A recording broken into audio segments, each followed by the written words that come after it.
ഉരുളക്കിഴങ്ങ് കൊണ്ട് മെഴുക്ക് വരട്ടി, പൊട്ടറ്റോ മെഴുക്ക് വരട്ടി കേട്ടോ.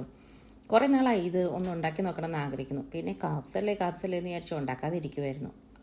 ഇത് ഉണ്ടാക്കാനായിട്ട് ഞാനിവിടെ ഒരു 5 മീഡിയം സൈസ് പൊട്ടാറ്റോ നന്നാക്കി അരിഞ്ഞ് അടുപ്പത്ത് വെച്ചിരിക്കുന്ന കാണണേ. പാകത്തിന് മഞ്ഞളും ഉപ്പും ഇട്ട് അതിൻ്റെ നെവയ്ക്ക് വെള്ളം ഒഴിച്ച് നല്ല തീയിലും കൂടി വേവിച്ചെടുത്താൽ ഒത്തിരി കുഴയാണ്ട് കിട്ടും എന്നാണ് എനിക്ക് തോന്നുന്നത്. പിന്നെ ഓരോ പൊട്ടറ്റോയ്ക്കും ഓരോ രീതിയാണല്ലോ.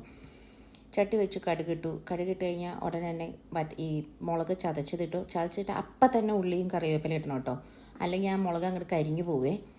എന്നിട്ട് അത് ശരിക്കും മൂക്കണമെന്ന് വെച്ചിട്ടുണ്ടെങ്കിൽ നല്ലോണം ചുമക്ക മൂക്കണം. വെളുത്തുള്ളി ഫ്രഷായിട്ടുണ്ടെങ്കിൽ അതും കൂടി ചതച്ചിട്ടാൽ ഒന്നുകൂടെ നല്ലതായിരിക്കും കേട്ടോ. എന്നിട്ട് അത് നല്ലോണം മൂത്ത് കഴിയുമ്പോൾ പൊട്ടറ്റോ ഇട്ട് ഇതൊന്ന് ഒത്തിരി ഉടയാണ്ടൊന്ന് ഇളക്കിയെടുക്കാനായിട്ട് ആ വേവ് പാകമാണെങ്കിലേ പറ്റുള്ളൂ. പക്ഷേ എൻ്റെ ഇച്ചിരി അധികം വെന്തു, എന്നാലും നല്ലതാണ്. പൊട്ടറ്റോ ഇഷ്ടമുള്ളവർക്ക് ഇച്ചിരി കുഴഞ്ഞാലും കുഴപ്പമില്ലാന്ന് തോന്നുന്നു. പിന്നെ ഓരോരുത്തർക്കും ഓരോ രീതിയാണല്ലോ. ഇത് ഇളക്കി വാങ്ങി കഴിയുമ്പോൾ നമ്മുടെ പൊട്ടറ്റോ മെഴുക്ക് വരട്ടി ഇവിടെ റെഡി ആയിട്ടുണ്ട്. ചോറിനോ ചപ്പാത്തിക്കോ വെറുതെ ബ്രെഡിൻ്റെ കൂടെ പോലും ഇത് നല്ലതാട്ടോ. ഒത്തിരി നാളായിരുന്നു അതുകൊണ്ട് ഉണ്ടാക്കിയതാണ്.